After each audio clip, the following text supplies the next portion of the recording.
Looking to take this stencil shadow technique even further? Add in some heat foiling, and now you've really got a party.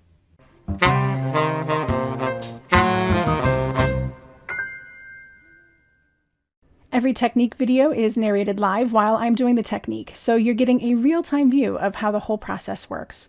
Pull out the supplies I'm using and create right along with me, pausing as you need. Before we get started, don't forget to like this video and subscribe to my channel. I appreciate it.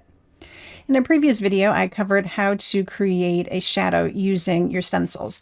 In this video, we're going to take this a step further by creating the shadow and then adding a gorgeous foiled look over the top. So I have my stencil here, and it does have some adhesive on the back to help keep all these little bits in place, but I am going to also go ahead and just tack it up here to make sure that it doesn't move. And I've got a beautiful green ink and my blending brush. So the first step is to add in our color.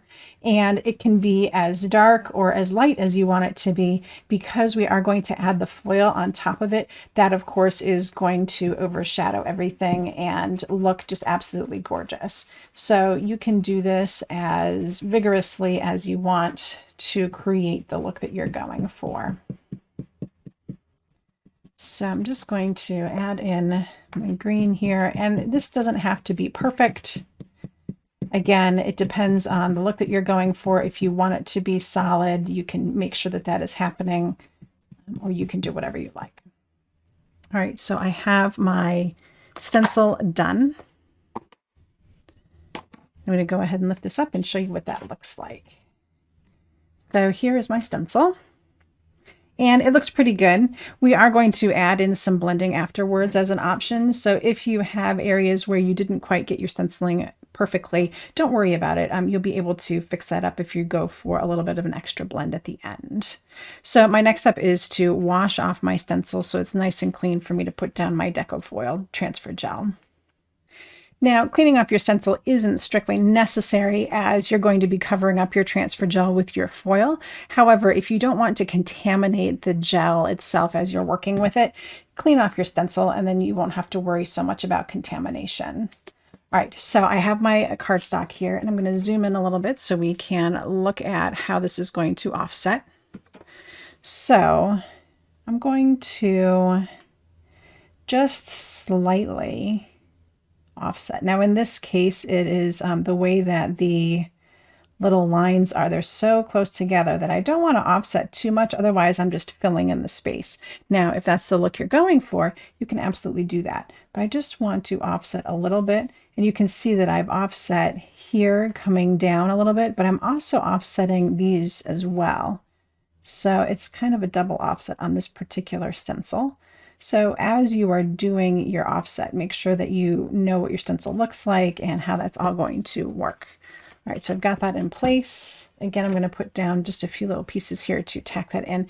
I'm going to use my Deco Transfer Gel Duo. So you can use this with heat or without. And for me, I am going to use it with heat in the end. But you can just do a cool transfer with your sheets when it's dry. Either way works. Now I can go over the whole thing, or I can go over just parts of it. And I think I'm just going to do like a part in the center here.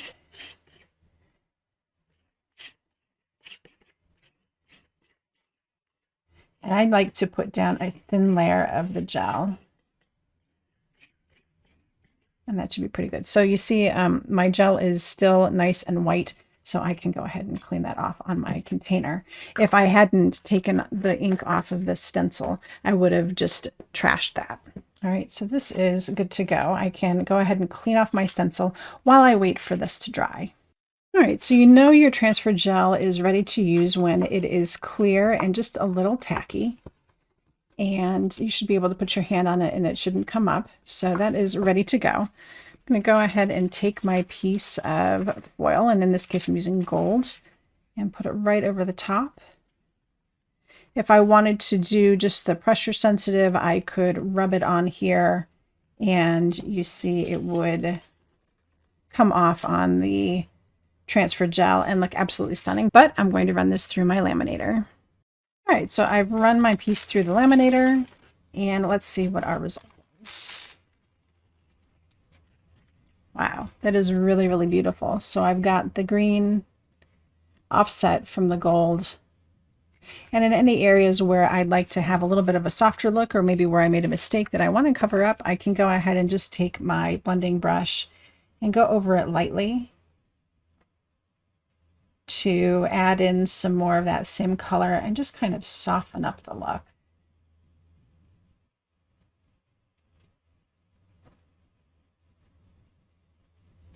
So this gives it more of a two-tone look with the green, and then of course with the beautiful gold accent. So there you go, a way to add some shadowing and offset with your stencils using gorgeous hot foil. I hope you enjoyed this technique and you add it into your toolbox sometime soon. When you give it a try, share it out on Instagram and tag me at Nicole Creates. I always love to see what your creative mind is thinking.